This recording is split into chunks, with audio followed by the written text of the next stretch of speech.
Katika kuelekea maadhimisho ya miaka 62 ya Jeshi la Ulinzi la Wananchi wa Tanzania JWTZ kwa kushirikiana majeshi ya nchi wanachama wa Jumuiya ya Afrika Mashariki, JWTZ imeanza kutoa huduma mbalimbali za kijamii ili kujenga mahusiano kati ya jeshi na wananchi.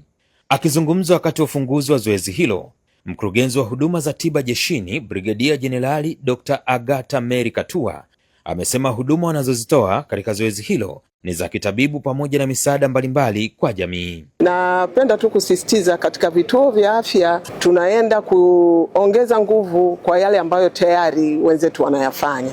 Mfano, kama kuna swala la matibabu kwa akina mama, basi na sisi tumeweka madaktari wanaohusika.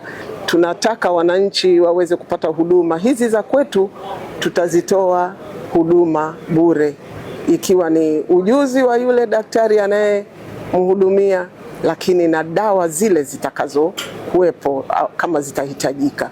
Katika hatua nyingine, JWTZ imefanya zoezi la kutoa huduma ya matibabu bure kwa wananchi katika hospitali ya rufaa ya mkoa wa Pwani Tumbi, ambapo wananchi wamepata fursa ya kukutana na madaktari bingwa magonjwa mbalimbali, kama anavyobainisha Meja Sepetu Matata Kisebengo, daktari bingwa wa magonjwa ya kina mama na uzazi. Tutakuwa na huduma ya magonjwa ya ndani, huduma ya magonjwa ya ngozi.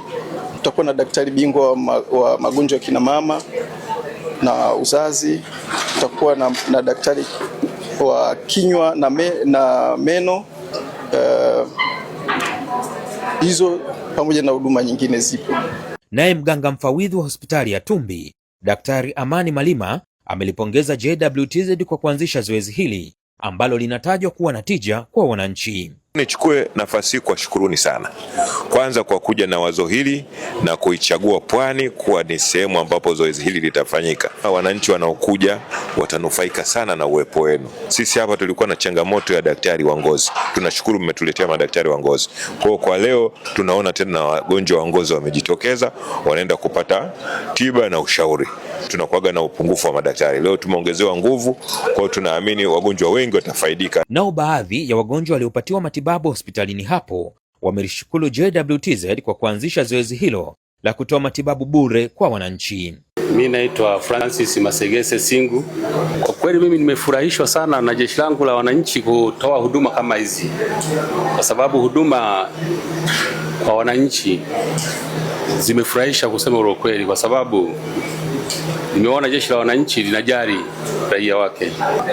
Mimi naitwa Magdalena Maarifa. Kwa kweli ni zoezi zuri, binafsi limenisaidia sana sana. Ukiwa nyumbani unaweza ukasema mimi siumwi au ukawa na tatizo moja. Mimi nimekuja hapa nikiwa na tatizo moja, lakini baada ya kupimwa nikaonekana na matatizo kibao. Kwa hiyo imenisaidia sana kujua afya yangu. Zoezi la ushirikiano wa majeshi nchi wanachama wa Jumuiya ya Afrika Mashariki limefunguliwa rasmi hii leo na mnadhimu mkuu wa Jeshi la Ulinzi la Wananchi wa Tanzania JWTZ, Luteni Jenerali Haji Salum Othman, katika viwanja vya Gofu Lugalo jijini Dar es Salaam, ambapo linatarajiwa kufungwa rasmi tarehe 1 Septemba, ikiwa ni siku ya maadhimisho ya kutimiza miaka 62 tangu kuanzishwa kwa Jeshi la Ulinzi la Wananchi wa Tanzania.